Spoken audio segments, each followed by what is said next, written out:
حضرت موسیٰ علیہ السلام کے دور میں 1 سال ہی پڑ گئے، کئی دن گزر گئے کہ پانی آنے کا، بارش آنے کا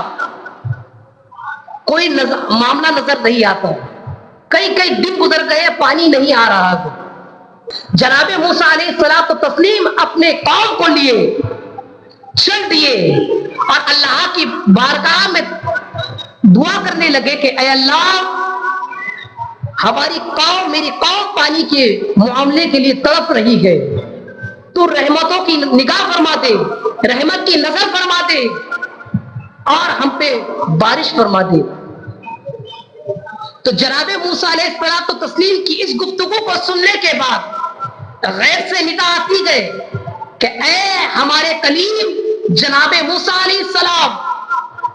یہ جو بھیڑ دیکھ رہے ہو، یہ جو تمہاری قوم دیکھ رہے ہو، اس قوم کے اندر ایک شخص ایسا ہے کہ جس نے 40 سال ہو گئے، جو 40 سال سے گناہ کر رہا ہے، 40 سال سے غلطیاں کر رہا ہے، 40 سال سے کوتاہیاں کر رہا ہے، ہماری نافرمانیاں کر رہا ہے، ہماری ناشکریہ کر رہا ہے۔ پہلے اسے تم محفل سے نکالو، اس کی وجہ سے پانی نہیں آ رہا،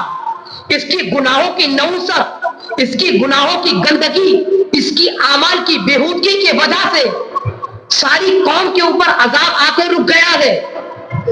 جناب موسیٰ علیہ السلام تو تسلیم اپنی قوم سے مخاطب ہوئے اور کہنے لگے کہ اے لوگو، تم میں ایک شخص ایسا ہے کہ جو گناہگار ہے، سیاکار ہے، بدکار ہے، اپنے رب اللہ عز و جل کا نافرمان ناشکرا ہے، اس اکیلے انسان کی وجہ سے پانی نہیں آ رہا ہے، بارش نہیں ہو رہی ہے، لہذا ساری قوم کی ذمہ داری اب یہاں آ کے یہ رک گئی ہے۔ ساری قوم کے لیے یہی اچھا ہوگا کہ وہ ایک شخص جو گناہگار ہے وہ اس محفل سے اٹھ کر چلا جائے۔ اتنا کہنے کے بعد وہ دل دماغ کے اندر وہ شخص سوچ رہا تھا کہ میں اٹھ کے جاؤں تو جاؤں کیسے۔ دوسری مرتبہ حضرت جناب موسیٰ علیہ السلام کہتے گئے کہ اے وہ گناہگار شخص جس کے وجہ سے ہم پہ رحمت کی بارش نہیں برس رہی ہے، تو اٹھ کر جاتا ہے یا نہیں، یا اللہ رب العزت سے پوچھ کر میں تیرا نام لے کر تجھے محفل سے بھگا دوں۔ جیسے ہی اتنا سننا تھا، وہ گناہگار، وہ سیاکار انسان سہم گیا اور اللہ کے حضور شرمندہ ہو گیا کہ اے میرے مولا کریم، اے اللہ رب العزت، میرے جو گناہ ہے، میرے جو جرائم ہے، مانا کہ 40 سال سے میں تیری نافرمانی کر رہا ہوں، مانا کہ 40 سال سے تیری ناشکری کر رہا ہوں، مانا کہ 40 سال سے میں گناہوں کے اندر مبتلا ہوں، لیکن مولا اگر اس محفل کے اندر اٹھ کر اگر جاتا ہوں تو سب کی نگاہ پڑ جائے گی، سب دیکھ لیں گے کہ یہی وہ بدکار ہے، یہی وہ گناہگار ہے، یہی وہ سیاکار ہے جس کی وجہ سے پوری قوم اللہ کے عذاب کا شکار بن گئی تھی۔ اے میرے مالک، سچے دل سے میں توبہ کرتا ہوں اور اپنے گناہوں پہ شرمندہ نادم ہوتا ہوں، اللہ اکبر، اور آج کے بعد آئندہ اس کے بعد دوبارہ میں پھر کبھی گناہ نہیں کروں گا۔ اتنا ہی کہنا تھا تو پھر کیا ہوتا ہے، ابر رحمت بن کر بارش برس پڑی اور ساری چھم چھم بارش کے اندر ساری قوم بھیگنے لگی۔ اللہ اکبر، یہ سارا منظر دیکھنے کے بعد جناب موسیٰ علیہ السلام تو تسلیم اللہ کے حضور عرض گزار ہونے لگے، اے میرے مولا کریم، آخر معاملہ کیا ہے؟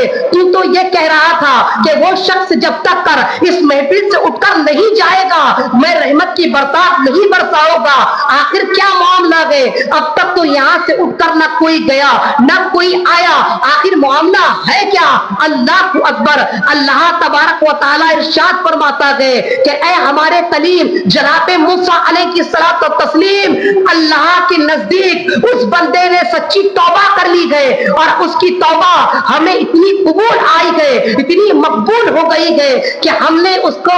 سارے زمانے کے اندر، ساری ملت کے اندر، ساری قوم کے اندر رسوا و ذلیل ہونے سے روک لیا ہے اور ہم اس سے راضی ہو گئے تھے۔ اتنا کہنے کے بعد جناب موسیٰ علیہ السلام تو تسلیم کہتے گئے کہ اے اللہ تبارک و تعالی، آخر وہ شخص ہے کون؟ اس کا نام تو بتا دے، وہ شخص ہے کون؟ اس کی نشانی تو بتا دے۔ اللہ کریم ارشاد فرماتا ہے اے ہمارے کلیم جناب موسیٰ علیہ السلام تو تسلیم، جب اس نے 40 سال سے ہماری نافرمانیاں پہ نافرمانیاں کرتا رہا تب نہ میں اس کا نام لوگوں کے سامنے بتا سکا۔ 40 سال تک کر جب اس نے سیاکاریاں کرتا رہا تب نہ میں نے اس کا نام کسی کو بتایا۔ 40 سال تک کر جب اس نے ناشکریاں کرتا رہا، ہم نے میرے گناہ پہ گناہ کرتا رہا، اللہ اکبر، جب نہ میں نے اس کا نام کسی کو بتایا۔ اب تک جو بارش نہیں ہو رہی تھی اس کا ریزن بھی یہی تھا، اس کی وجہ بھی یہی تھی، اسی کے وجہ سے پوری قوم کے اوپر عذاب آ پڑا تھا۔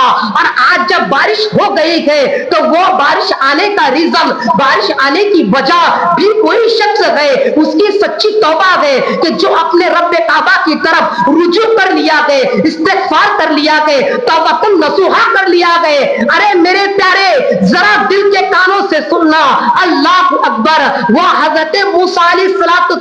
کی قوم کا ایک گناہگار جو 40 سال گناہوں میں زندگی گزارنے کے بعد اللہ کے حضور جب سچی توبہ کرتا ہے مصیبت میں آنے کے بعد میں، تو اللہ اس کے 40 سال کے گناہ نہیں دیکھتا، اس کی بدکاریاں نہیں دیکھتا، اس کی سیاکاریاں نہیں دیکھتا، اس کی خطا کاریاں نہیں دیکھتا، اس کی نافرمانیاں نہیں دیکھتا، اس کی ناشکریاں نہیں دیکھتا، بلکہ اس کی سچی توبہ کے اوپر رب اللہ عز و جل کی قدرت کی توجہ ہوا کرتی ہے اور اتنا مقبول ہوا کرتی ہے کہ اللہ تبارک و تعالی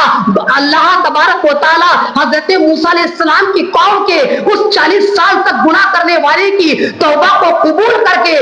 ساری قوم کے اوپر کے عذاب کو تبدیل کر دیتا ہے، رحمتوں کے اندر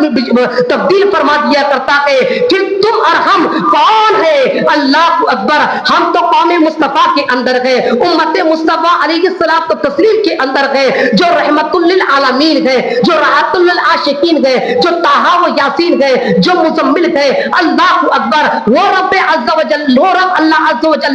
جس کے محبوب سب سے عزیز ہے، اللہ کے پیارے حبیب جناب صلی اللہ تعالی علیہ وسلم، ہم تو پھر ان کی امت کے اندر ہے۔ میرے پیارے مجھے بتاؤ، آپ پر ہم جب اگر سچے دل سے اپنے گناہوں کے اوپر اعتراف کر لیں گے، رجوع کر لیں گے، توبہ و استغفار کر لیں گے، توبۃ النصوحہ کر لیں گے، تو کیا تمہیں نہیں لگتا کہ اللہ تبارک و تعالی ہمارے گناہوں کو معاف کر کے، ہماری غلطیوں کو معاف کر کے، ہماری جرائم کو معاف کر کے، ہماری خطاؤں کو معاف کر کے، اللہ رب العزت ہمیں بھی جیسے ماں کے پیٹ سے جیسا بچہ پیدا ہوتا ہے اسی طرح ہمارے گناہوں کو دھو کر ہمارے رتبے کو، ہماری شان کو، ہماری عظمت کو، ہماری رفعت کو، ہماری سرفرازیوں کو، ہماری شان اور شوکت کو اللہ تبارک و تعالیٰ بلند و بالا کر دے گا، ہرگز کر دے گا۔ لیکن اے میری قوم کے نوجوان، لیکن توبہ کرنے والے تو ہو، استغفار پڑھنے والے تو ہو، اپنے رب کو راضی کرنے والے تو ہو،